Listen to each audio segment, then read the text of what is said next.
Good afternoon to all. आप सब कैसे हैं?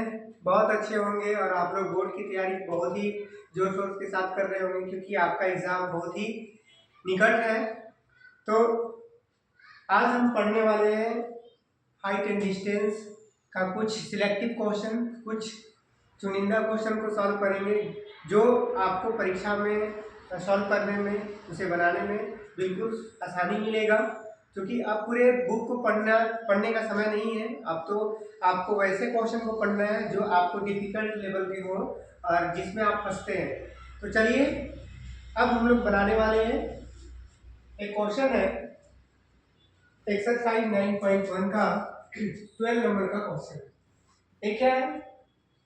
तो 7 मीटर ऊंचे भवन के शिखर से एक केबल टावर के शिखर का उन्नयन कोण 60 डिग्री है और इसके पाद का अवनमन कोण 45 डिग्री है। तो टावर की ऊंचाई जाती है। देखिए, सबसे पहला बात तो यह है कि जो आपका ट्रिगोनोमेट्रिक होता है, त्रिकोणमितीय जो क्वेश्चन होते हैं वो हमेशा आपको फॉर्मूला बेस्ड होते हैं।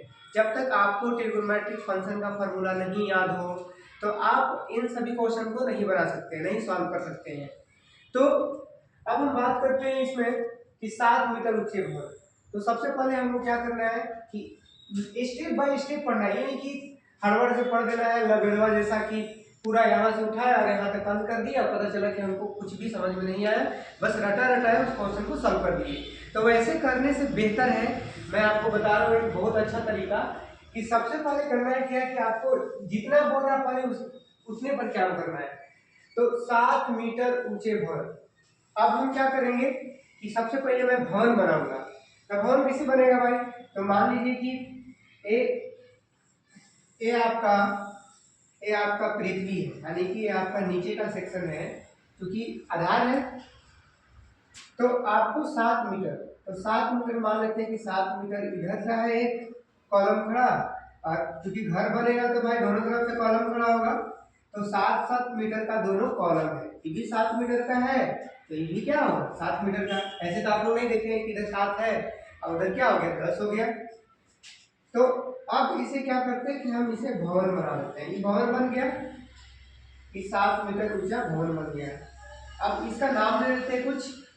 चलिए इसका नाम दे देते हैं हम बी, इसका नाम दे दिए हम सी, इसका नाम दे दिए हम डी और इसका नाम दे दिए हम ई। तो हम जान गए कि मेरा एक घर है और इस घर का जो है वह क्या है, वह बी सी डी ई एक भवन है जिसमें डी और बी सी जो है वह क्या है, ये तुम्हारे घर का कॉलम है, घर का दीवार है।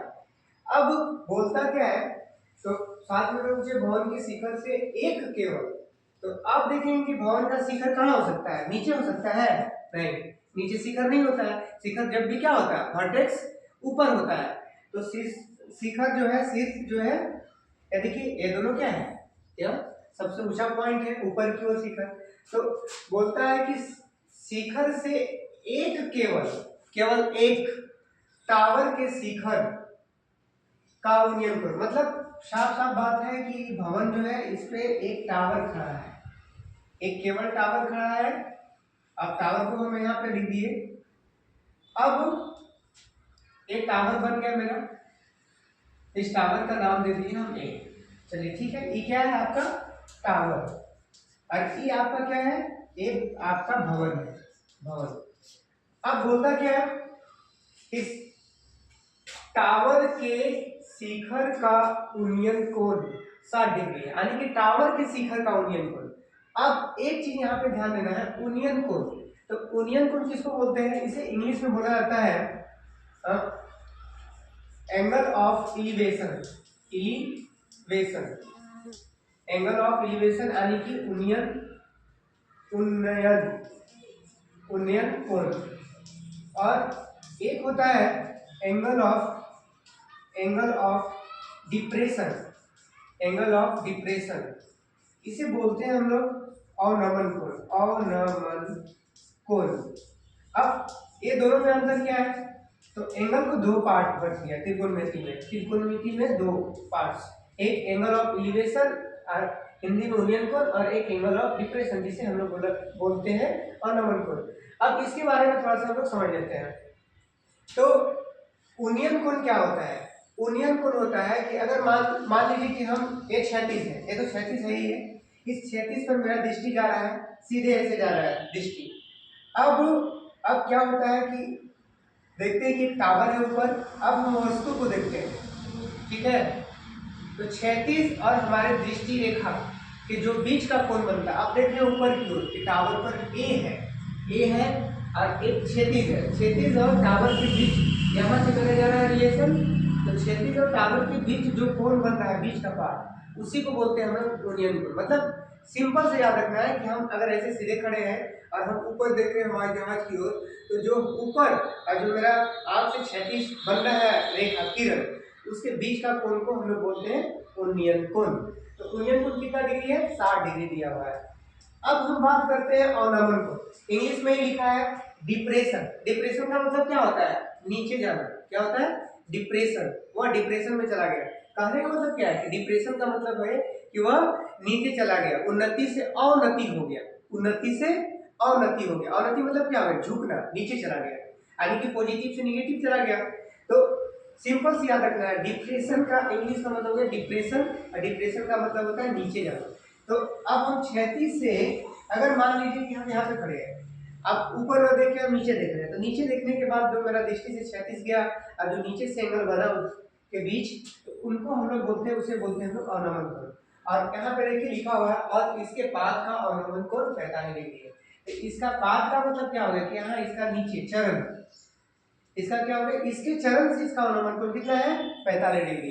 तो उम्मीद करते हैं कि समझ में आया कि आपका यूनियन कोण क्या है और अवनमन कोण। कुछ भी नहीं करना है, बस हम नीचे से किसी वस्तु को ऊपर की ओर देखें और ऊपर की ओर जो वस्तु दिखाई दे और जो मेरा नीचे से जो क्षैतिज पर किरण जा रहा है, तो दोनों के बीच में जो गैप बचता है, जो छाया बनता है, उसको बोलते हैं हम लोग यूनियन कोण।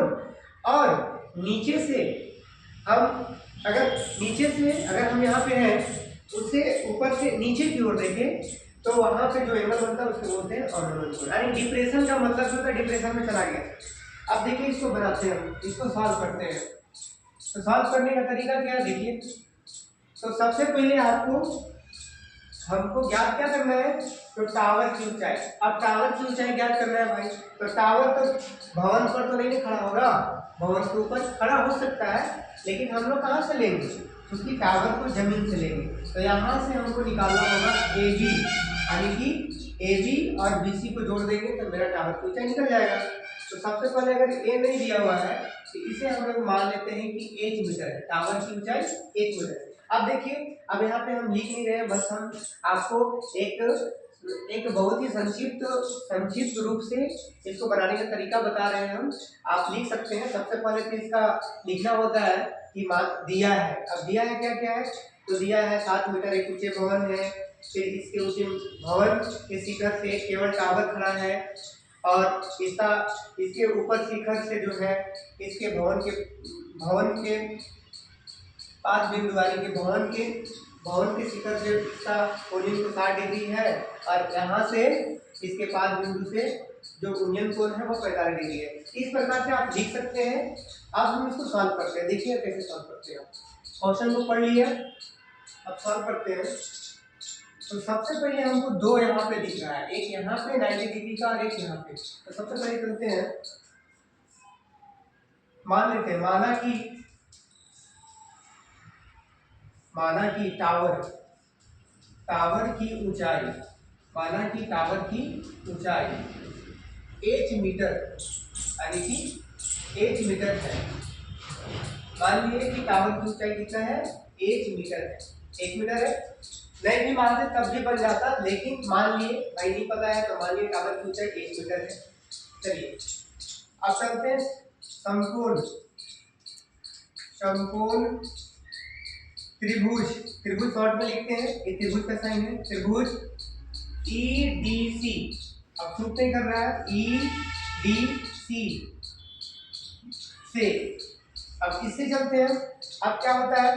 तो सबको जानते हैं हम लोग कि अगर हमको नीचे का पार्ट चाहिए, नीचे का पार्ट क्यों चाहिए, क्योंकि हमको इसका निकालना होगा। जब इसका आधार निकलेगा तो इसका आधार जब निकलेगा तो हम क्या करेंगे, हम इसमें फिर टेन का फॉर्मूला लगाएंगे और फिर यहाँ से हम एच का मान निकाल लेंगे। तो चलिए टेन थीटा बराबर होता है P by B.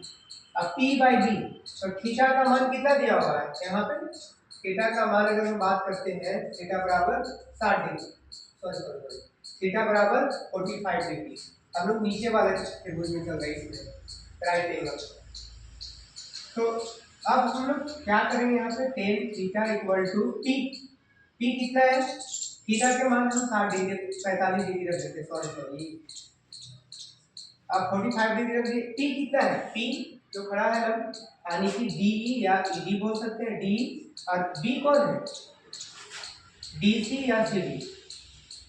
Ten 45 degree का मान 1 होता है, सभी को जानते हैं। डी का मान कितना है, डी आपको दिया है 7, डी यहाँ पे क्या है, डी 7 मीटर है। तो डी की जगह पे हम क्या रख देंगे, 7 मीटर बटा डीसी।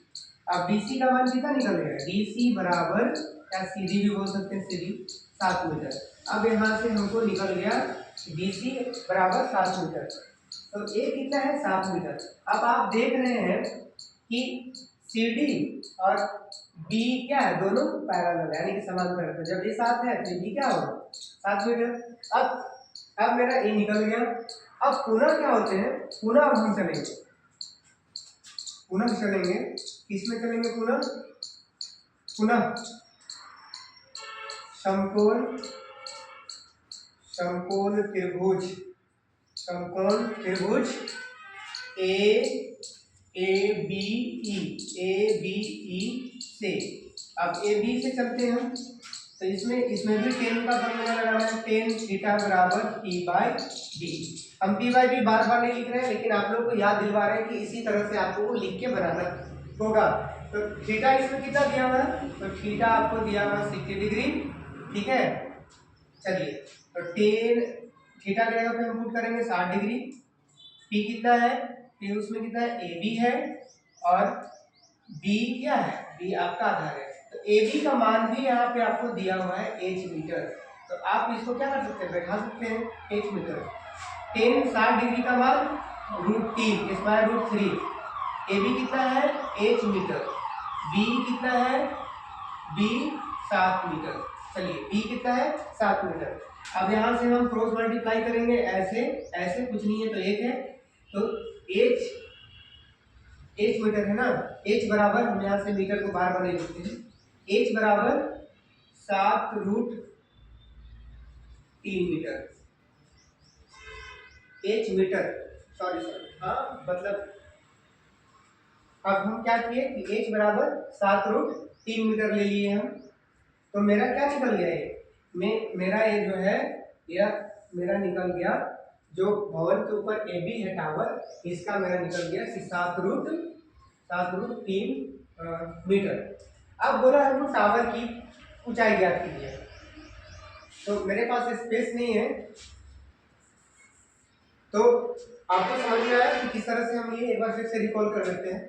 तो सबसे पहले हम लोग क्या किए कि मान लीजिए कि टावर की ऊंचाई 1 मीटर है और समकोण त्रिभुज ईडीसी में चले, एडीसी से टेन थीटा, क्योंकि टेन ही लगाना है हमको, नीचे का पार्ट चाहिए, टी बटा बी, पी डी है और बी कितना है, डीसी है, सीडी। टेन 45 डिग्री मान 1 होता है, अब डी का वैल्यू 7 मीटर है, डीसी का डीसी ही है। अब इसको क्रॉस मल्टीप्लाई करेंगे तो डीसी बराबर कितना आ जाएगा 7 मीटर। उसी तरह से अब हम इसमें चले, समकोण त्रिभुज में, पुनः समकोण त्रिभुज ए बी ई से। तो टेन थीटा बराबर पी बाई बी, पी कितना है, ए बी बटा बी। तो टेन 60 डिग्री मान √3 है, ए बी एच मीटर है 7 मीटर। अब यहाँ से क्रॉस मल्टीप्लाई किए तो एच बराबर कितना आ गया 7√3 मीटर। अब टावर की ऊंचाई निकाल लेंगे, तो देखिए अब इसे हम इरेज करते हैं, आप लोग देख लिए होंगे। अब इस तरह से अब हम क्या करते हैं, टावर की ऊंचाई, क्वेश्चन में क्या है, टावर की ऊंचाई। ऊंचाई। तो टावर की ऊंचाई कैसे निकलेगा भाई? तो टावर की ऊंचाई निकलेगा आपका AB प्लस BC। तो AB का मान कितना था? तो AB अगर हम बात करते हैं तो अभी जस्ट हम लोग AB बराबर लाए थे 7√3 मीटर और BC दिया हुआ है 7 मीटर। तो अब ये दोनों को जोड़ देंगे हम। तो 7√3 metre AB plus BC 7 metre metre metre. अब यहाँ से क्या कि मीटर को हम ले लेते हैं बाहर, रहने देते हैं। अब यहाँ से क्या कॉमन मिल रहा है? 7 को कॉमन लेंगे तो √3 प्लस √3 प्लस 1 और मीटर। तो इस तरह से हम लोग देखें कि टावर की ऊंचाई किस प्रकार से निकला। क्योंकि टावर अगर ऊपर है तो कहने का मतलब क्या है कि टावर का जो अंश जो जड़ है वो नीचे तक गया होगा। तो इस तरह से देखें हम किस तरह से टावर की ऊंचाई ज्ञात की, यानी कि 7 ब्रैकेट्स √3 प्लस 1 मीटर। तो इस तरह से हम लोग देखें कि जो त्रिकोणमिति का क्वेश्चन होता है किस प्रकार से बनता है और इसको कैसे बनाया जाता है। पहले क्वेश्चन को अच्छा से पढ़ना है, अरे नहीं कि शुरू से स्टार्ट किए और जे एक सांस लिए से जाके खत्म कर दिए वहां लास्ट तक और पता चला कि कुछ भी समझ में नहीं आया। तो वैसे सचमुच में नहीं समझ में आएगा। बस स्टेप बाय स्टेप घड़ा कैसे बढ़ता है, घड़ा बूंद बूंद करके बढ़ता है, उसी तरह से अब जब एक बैग भरता है तो घड़ा से पानी भी निकल जाता है, ये भी सोचना है। तो अब क्या करना है कि एकदम सोलो सोलो पढ़ के और उसको लाइन में जैसे बोल रहा है वैसे स्टेप खींचेंगे और फिर बना देंगे। तो चलिए अब आज की क्लास में बस इतना ही क्वेश्चन, फिर बेहतरीन तरीका से नया क्वेश्चन लेके आएंगे हम लोग। देखने के लिए धन्यवाद आप सभी को।